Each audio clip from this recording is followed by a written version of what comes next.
Welcome to Makers Talks, the space that we have for creatives and everybody in our world to talk about what it is that we do and what's important to us. My name is Kerry Lofton. I'm a director and a creative, and I'm joined today by Andre Robinson, another very talented individual in our world.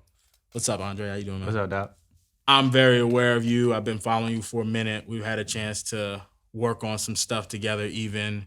But for the people that are not familiar, can you just talk a little bit about your story, what you're doing now, kind of where you started, how you got into all of this? All right, I guess it's easier to backtrack. Backtracking, I work for the Dallas Mavericks as a senior producer there and direct a lot of their projects that are front facing. Worked at the Clippers, worked at Ohio State, worked at Clemson, football. So How'd you get into so a lot of sports teams, obviously. How'd you get into the world of like videography and then more so the world of sports? Was that something that like you set out to do, or you're like, man, I wanna be a sports videographer, or I just want to do videography? Like how did you end up choosing the path that you're on? honestly, man, your gift will make room for you. I think I was in South Carolina State at HBCU down in South Carolina, um, running for freshman class president. And I had a lot of these campaigns. I was trying to get people to vote for me, and I have all these events. And I'm a firm believer that you can always tell someone what a good time, but it's a difference when you show them what a good time. So I started like filming my events, the initiatives that I had on campus once I won. And it became a thing. We started using it for recruiting videos, and I started finding some traction with it. You know, just being at Fried Chicken Wednesdays and people playing your videos in the cafeteria. You go to class, people playing your videos. You walk past different offices, people, you hear your video playing. Yeah. And I just got, addicted to kind of people watching my stuff a little bit. Decided to transfer to Clemson, work with Clemson football, and had the same effect. And this time it was 85,000 screaming to a video that you would make on the jumbotron, or seeing fans talk about a certain video, or even just having your video, your written piece that you wrote for something on the walls of the building. So I feel like that was just a place where I feel like my gift was making room for me, and I just accept the challenge of doing and going forward with it. Cool. So when you were at South Carolina, were you going there for film, or was that like what were you studying? So I was studying broadcast journalism. Okay. But I really was I really was interested in like the politics of it. Like, just, I thought, I really thought I'd probably be a councilman. Or like That's what I was gonna say when you said Or like running for class president. I was like, so I was like definitely like in SGA, like Mr. Sophomore there at South Carolina State. Like I was really into kind of building this campaign as like a student leader. So it was really along the track, like the track of, like I had a whole plan. Like I was gonna I was gonna study politics, but also talk about the journalistic side of politics. Go to Georgetown, be a double major. I had a whole plan. Dang. And I know it just took off from different colleges and sororities and fraternities hiring me to come to their campus and making their videos, and people having me into their parties and recording their videos. So it really took off. That's how it happens, man. When Yeah. God has a plan for you, like he has a way of like For sure. getting you where you need to be. So that's dope. So you're at Clemson. Sounds like you're starting to and Clemson, for a lot of people that don't follow sports and videography, I would say at least like the first sports video I ever saw was a Clemson vlog. Like people don't, I could be wrong, don't quote me on it, but like I feel like they were at the forefront of a lot of what we're seeing now, where teams are having full-on production teams, and that's all the way from the collegiate to the professional level. So I'm sure you were probably there around that time. Yeah. So being in a place where it's almost like kind of like ground zero for what we're witnessing now, what's kind of going through your mind at that point? Is that like, are you deciding, man, I could make a career out of this? I never knew this existed. Yeah. So like, you growing up in South Carolina or wherever you're growing up, and especially within the African American communities, you see your uncle have a camera, but nobody's really walking around like, John Singleton or Spike Lee having his camera on and talking about like, yo, what's up? Like Yeah. you see it on 106 in Park and you see it on music videos, but like that just wasn't normal. Yeah. So it wasn't something that you thought you can achieve. So for me, it started at Clemson again. It actually started with Vine, not as like the vlogs. The Damn. Vine, the 6 Yeah. second videos. Yeah, So yeah, like yeah. I was putting like 6 second cuts to like all my favorite music from hip hop and things of nature, and that really took off and just kind of gave a coolness to it. A sense of relatability for people who were not Clemson fans or just sports fans in general. And going forward with that, Jonathan Gant and Nick Conklin and their special group there, they were getting people internships. And I particularly, it was this one particular person that got an internship with the Falcons. And so when I heard that, the competitor in me was like, nah, like dog, I'm one of the ones, like, like, you know what I'm saying? Like he ain't about to show me up. Yeah. So, so I told Nick, once he was like, yeah, man, he's over it, about to get this opportunity. I said, Nick, in 6 months, I'm about to give me a job. Yeah. And so in 4 months, I got a job. I think it was 3 or 4 months. I got a job at Raycom Sports, working with the ACC network. So covering the whole conference, football and basketball. Gotcha. So were you still in school at this time? Yeah, I dropped out. Wow. Yeah, that's awesome, man. Shout out to Nick too, man. Nick is an incredible creative in the sports space, man. For sure. I've been following his work for a long time. So you're dropped out, but like at this point you got what you need, which I understand. I mean, I dropped out too. I was going to go to school to be a pharmacist. Like, dang. Totally different path. Like I just couldn't imagine, like I hate hospitals and all that stuff. So like I couldn't imagine like pushing pills, but like now you're in it, man. Like you're in it. You're like, what's your mindset now? Like, are you just like trying to climb? Like what's the goal at that point? When I dropped out? Yeah, like you're working for Raycom. When I dropped out, everything made sense. Yeah. Everything made sense. Just the way my life aligned, the way I looked at magazines. Like I didn't have really good reading skills, so I would just look at pictures to tell the story for me. And it just made sense for a lot of reasons. Like even like understanding the environment I was in and why I was interested in. My pops worked in athletics.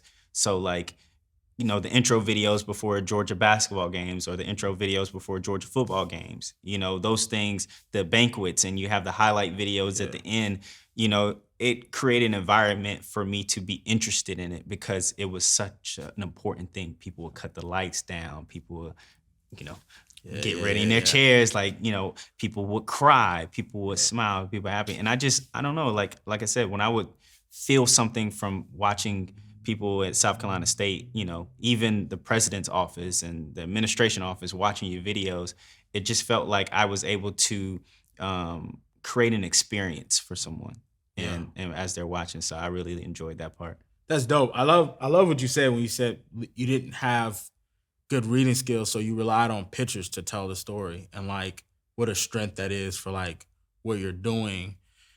What were some of the like challenges outside of that, like that you found like early on when you were like trying to get into this world and break in and saying, hey, like Nick, I want to get me a job. I want to do this. This is like what I want to pursue. What are some of the other challenges that you had like that you've kind of faced and were able to overcome? The biggest challenge is money. A camera that you actually want to play with is probably like $3,000. So that's a lot of money for someone, who comes from our community, especially in the editing software like Final Cut, that's $250.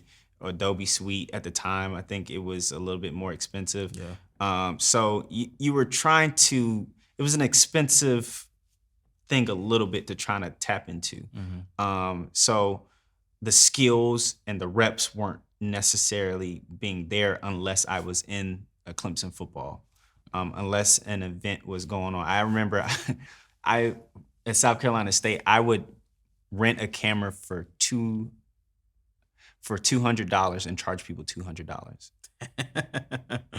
Damn. I would rent a camera for a Nikon, like a little Nikon, rent it and charge people $200. Yeah. And then I had a good friend at South Carolina State. I probably owe him like a lot of money, but like he had a MacBook and I didn't own one. So like I would have to come to his house super late at night and edit Yeah. before he goes to class because he needs his MacBook. And he Yeah. had iMovie on there. Yeah. And like I would like edit all night on his MacBook and then be ready to give him his MacBook before he went to class. Yeah. Yeah, so it was a real deal grind. Like, Yeah. and so it's something that it builds character. Of course, 10,000 hours. You're doing it so long, and it means something to you. Yeah. You want it. You know, I think it's a difference of when you want it, Yeah, and yeah, you yeah. want to see the video. You want to see everything done. So, Yeah. I've always just wanted it. Yeah. Over and over and time again. Now I'm a decade in, still wanting it more and more and more. And so, Yeah. That's dope. I remember my first camera came. I was working at the Apple store, and we got iPads at a discount. So Mhm. like I used that like to make a little bit of extra money. Sold my iPad, bought a Canon T2i off of Craigslist.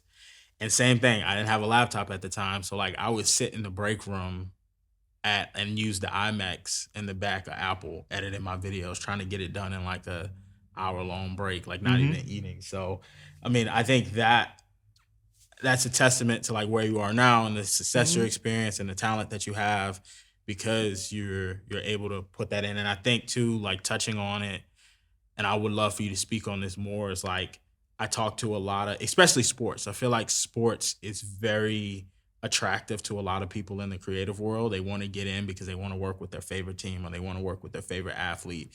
And they see somebody like yourself who's standing on the court for the Mavericks or standing on the field for Ohio State or whatever it is, like, and they're like, man, I want to get there, but I feel like that gap is so big and they don't have access to it. Like, what's your thing? 'Cause I know what I tell the people when they hit me up and they're like, I want to get from here to there. Like, what do you say to somebody like that who's like, man, I don't have access to equipment. I don't know nobody at none of these colleges. Where can I start? Man, you gotta. I think it's a lot harder now. Definitely, it's a lot harder now because there's a lot more creatives out there. But what I would say is to make yourself different is you gotta be borderline crazy. Like, no, seriously, like I would I would go up to Clemson and just be like, this what I'm like, this is what I'm doing. Like, just keep going up there. Just keep going up there. I went up there so much that Todd Green, he was over director of video productions. And really, Todd had like the best equipment. And so like I was like, I'm gonna just keep going. I'm gonna just keep going. I'm gonna just keep going. Like, Todd, what you need me to do today? Like, what you got doing today? And to the point where he was like, Andre, can you just edit these motivational videos? They're really tiring. And I was like, man, I would spend hours on the motivational videos. I don't know if people know what motivational videos are, but like every Friday night, if a game is Saturday, every Friday night, a coach will play this motivational in front of the team. So I took this as arrogantly my way of telling the team, y'all need to get y'all shit together.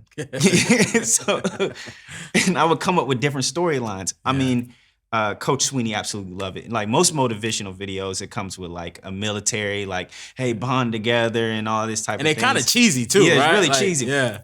So like I really started listening to Coach Sweeney talk. And I Coach Sweeney, I'm talking about Dabo Sweeney from Clemson University. And he would say, when you do the common things in an uncommon way, you will command the attention of the world. So I would take common everyday stories that we would see around campus, around our football atmosphere. His sons at the time were playing for Central Tigers, and I played for Central Tigers at the time too when I was a kid. And so I knew what the joy was, that excitement was to play football on Saturday morning and go to the game, or excuse me, like Thursday night and go to the game on Saturday. And as a kid for Central Tigers, we would run down the hill. We would fight over the numbers because we wanted to be like the Clemson players. So it was like taking that type of thing. And this was kind of like a really big win for them.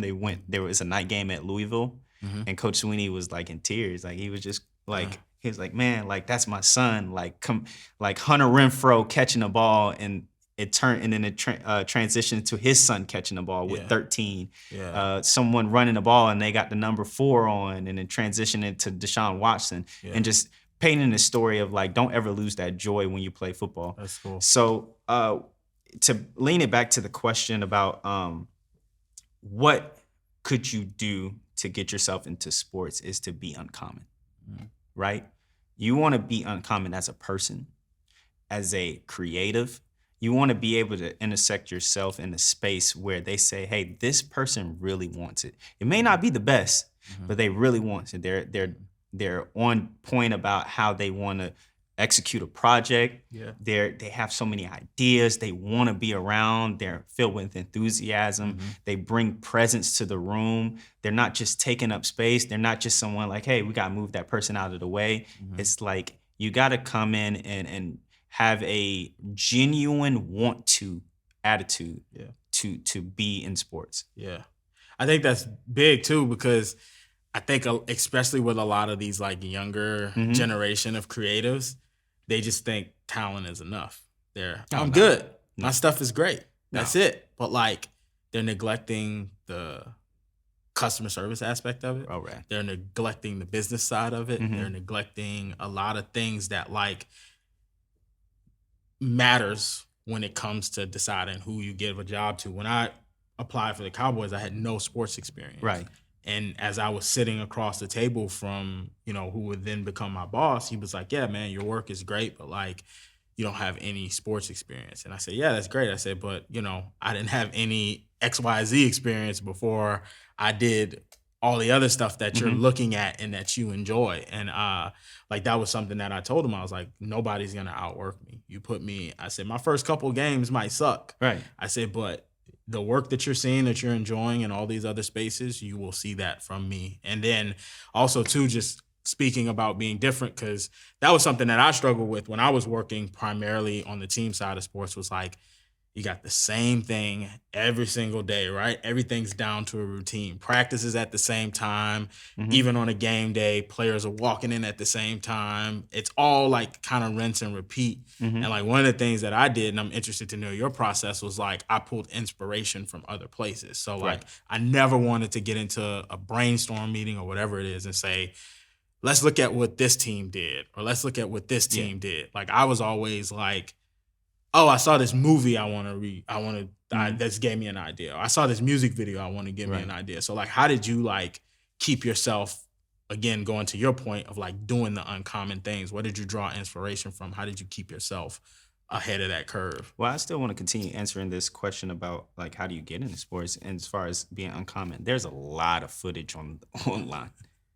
Yeah. A lot of footage online, and taking your inspirations and taking all those things, like you said, is so routine. There's going to be highlights online. So how can you create your own uncommon way of saying, hey, this is what I want to do? Like what is it like for you to, go get a pair of cleats and some gloves and tell your homies, like, let's go make this video of it on the football field because I'm trying to work for the Dallas Cowboys. I'm trying to work for, the St. Louis Rams or whatever it may be. And that's part of being uncommon. I think when you talk about, being uncommon in the space of something so repetitive, it is intake, being your success depends on your ability to adapt, right? Follow, understanding what the trends are coming from. Break it down to the simple science of where these trends are coming from. I want to talk about reading. You got to be able to read, because it helps you tell stories better. Yeah. You got to be able to watch a lot of different videos and understand a lot of different cultures. Travel a little bit, right? Spend some time with yourself on the road. I might drive somewhere and just start playing music, and that brings inspiration. Yeah. Jay-Z talks about inspiration is a place where if you don't have it, you're going to manufacture, and you don't want to manufacture it. You want to be inspired each and every time to develop the Black Album, to develop the Magna Carta, to develop, Reasonable Doubt. And what I mean by those is like you want to be in a place where you're always open to be inspired. You don't know everything. Yeah. So open your mind and your heart to be inspired from just little things. I'm talking about just getting a corn dog and going in the arts district, or, walking around Neiman Marcus and asking about the newest fashion trends and how a certain cut is in a dress can align to your certain transition cut in your video, right? So Off-White is a great example. The quotations, right? Think about how that can transition into your videos where you're making something like the Chargers, where they're naming every cut, dramatic music, Mhm. a B-roll cut here, Yeah, like, yeah, yeah. you're using different things and things that connect to you, right? Yeah, So, um, the universe has all the answers, man. You just got to be able to listen to it and yeah, understand and receive it. So, yeah. that's part of. That's dope. I like that. So, talk to me a little bit about like the business side of things as far as like you getting into this now. You've made a career out of it. You've been able to hit all of these kind of different places. Like how is that as far as like, cuz a lot of people everybody's so hyper focused on freelance these Mhm. days, right? Like I if I don't know where this stigma came, and I'll be the first person writing a book on money, writing a book on people pricing yourself. One of the first things I tell people is like business and freelance is not for everybody.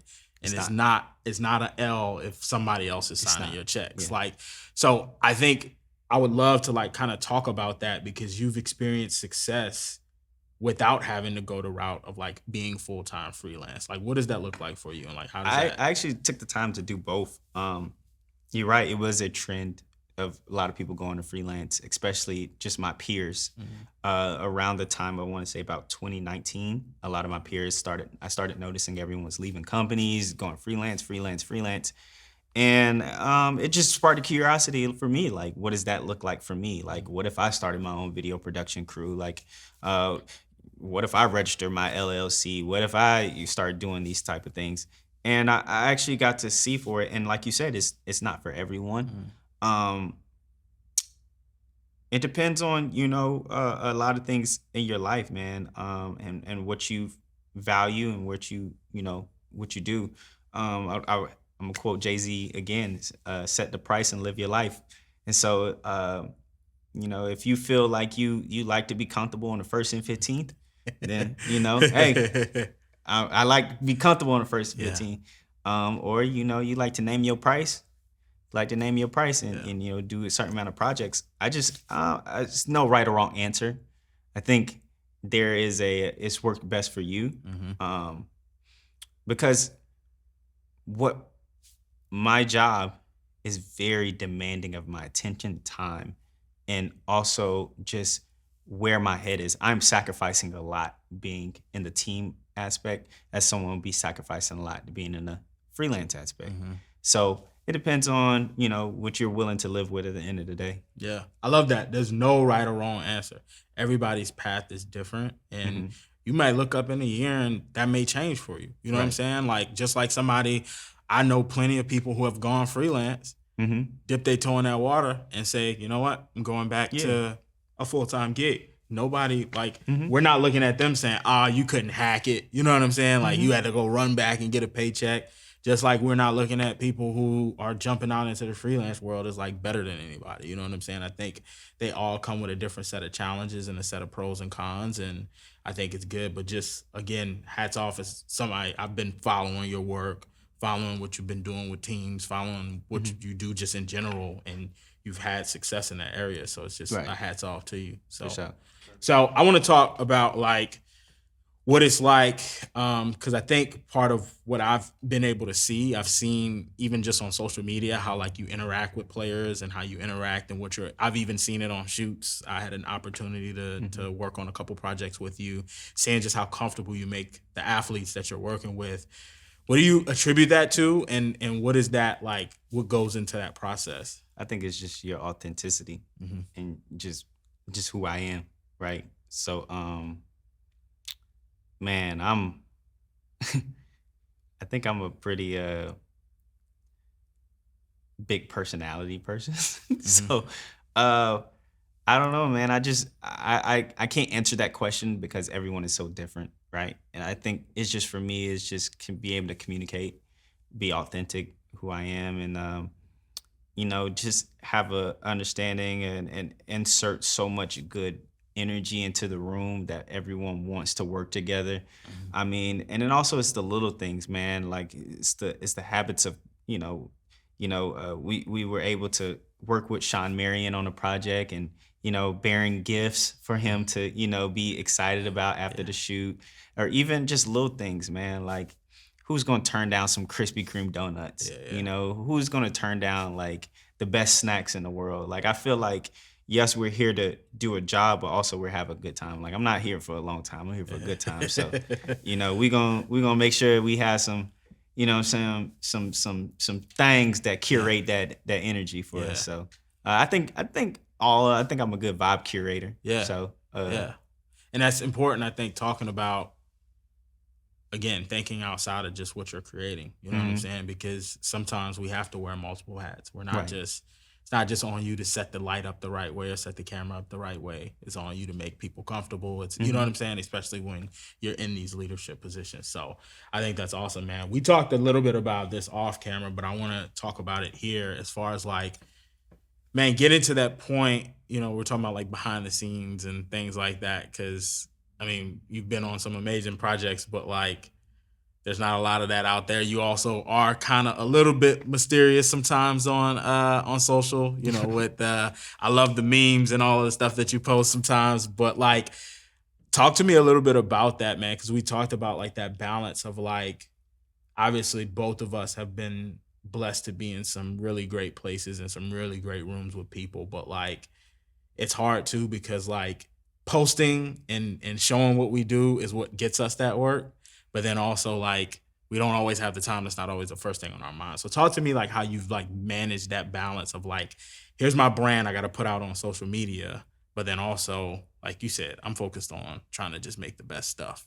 I feel like your social media is definitely your resume, but I would say I have definitely had that understanding for years and years on end, but now, I mean, I don't know, man. I'm a little bit more laid back, a little bit more goofy now. Yeah. I even get in trouble with some of my posts from my grandmother. She she'll say, "Take that." She'll ask me to take something down. So, nah, man. I think it's, you know, at the Mavericks, they do a good job of, you know, explaining what they want to accomplish. And I think I could take that and use that to explain this point. I think our whole point as a creative is to excite, inspire, and unite. Mhm. And I think what the behind the scenes experience is creating, you know, binoculars for someone to understand what your workflow is like, how hard you work, things of that nature. I don't ever use my stuff as like a promotion or marketing, like, oh, you should hire me to do this Mhm. because I Yeah, do yeah. this and that third. But like, you know, in 10 years in the game, I probably only tried to make a reel once. And I don't know, man. I don't know. I'm a student of kind of watching creatives. I watch the freelance field, how people work, and I've watched people who post like a lot of like, this is how you do videos, and this Yeah. is the BTS of here, and and I just don't know if that equates to kind of getting the jobs you particularly want, Mhm. because it's so many. It's just, requires, especially at an elite level, is you have to be laser focused on certain things, and I just don't feel like your energy rewards that in a Yeah. sense of kind of getting certain opportunities, Yeah. right? So, um, I don't know. I don't have the right answer for this. Please don't quote me on any of this stuff. I'm just giving my perspective and my Yeah. opinion. Yeah. But like, you just get in a space where you want to be known for doing good work, not more so about talking about good work. Yeah.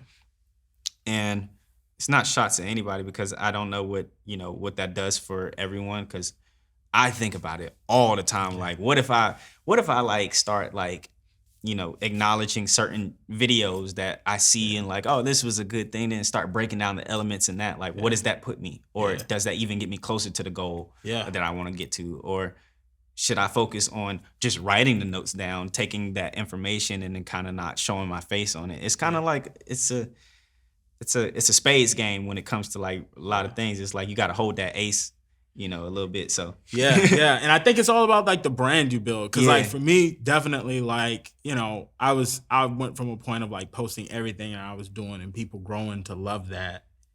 And then like I would have conversations with people and they'd be like, man, I see you doing this, and the other. You're so busy, you're working on Hmm. this.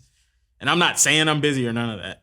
And then when I stopped posting because I moved into more like high budget, lower volume projects, so I'm only working on 6 to 10 projects a year, then people don't see me post and they say, man, I haven't seen you post. Like, you must be so busy. Like, it's crazy because I've kind of created this brand that's like running on its own now, to where I'm like not even posting every day, but it's still, people are like, oh, you're doing this level of work. Like, I could be not posting because I could be like, but struggling, you know what I'm saying? But Right. like, I think it's also, I seen this quote today, yesterday from Denzel. It was like, you get the most criticism from the person who doesn't do as much as you.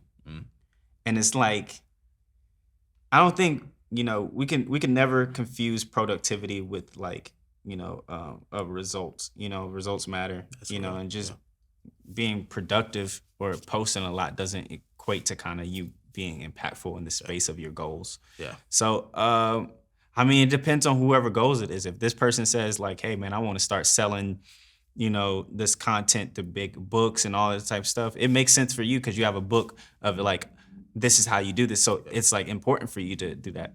I think it just depends on what is that person's, goal and their things that they're trying to achieve. That's real. Last thing I want to ask you, I got to get your opinion on how you feel about AI these days. I love AI. How you using it? I love AI. Are you using it on like any projects? Or I am work-wise? still learning how to do this. I'm still like, I love AI. Like, seriously, I love AI. Yeah. Because you still have to put this thing into life. Like, yeah. I'm not threatened by it. Yeah. You still got to put this thing like, I think I mostly use it for articulating myself a lot better. Yeah. Alex said the same exact thing. Yeah. So like, I'm able to break down things and put things on paper for everyone to understand. Yeah. So it's like, it's a tool that, man, like, you could spend 2 days working on this treatment, but like, you can knock it out just like this. Yeah. Like, type in like, hey, these are my goals. Here's my stuff. And it just, yeah. And a lot of it is just like very third grade level, like explanation. Yeah. Like you could ask AI, like, I want to have a list of questions for this show. And I want to ask this videographer or this director, how did they blah, blah, blah. But I want to have a reason of why I'm asking these questions. Yeah. So when I give it to sponsors or when I give it to, someone to provide, money for the show, we have a understanding and indication of expectation for you're managing expectations, also a proof of concept of like why we're saying that we align to being this space for creators to express themselves. Yeah. So it's like, man, like that, just having that ability to knock that out, just like that, man, what? Yeah, yeah. I've been using it pretty heavy. I started using it for storyboarding too. So if I can't find imagery, I'll type in what it is. You got to put me on that. Yeah. So you do what? Discord, Midjourney. So you type in what you want. And like, if I'm saying, if I'm scripting out, like we just did this PlayStation project and I said, I want to show this athlete holding a PlayStation controller. That image necessarily doesn't exist on Google or Frameset or anything like that. You gotta show me that. Yeah. I got you. We got tap into that one. I got you. So, that can help. Oh, yeah, man. I use it more so for the words. Nah, it's the imagery is nuts, man. It's nuts. Oh man. So yeah. Okay. So come on now. But yeah, man, I appreciate you taking the time, man. You're a huge inspiration to me, man. Keep doing what you're doing, man. I love watching your work. I love watching you kill it, man. Just keep at it, man. Oh, for sure. Yeah. Well, I appreciate you, man. Thank you so much for joining us. Let us know. I mean, I'm already a huge follower, a huge fan. Let everybody know that's not aware where they can follow you, where they can see all the things that you're working on, everything like that. Yeah, man. At Andre M. Robinson. Andre like Andre 3000, M like the letter M, and Robinson like Jackie Robinson. Dope, man. Well, we'll be tuned in to everything that you got going on, man. Can't wait to see everything that you got coming up. We'll be cheering you on and watching from the sidelines, man. Thank y'all so much for joining us for this episode of Makers Talks. We'll catch you next time.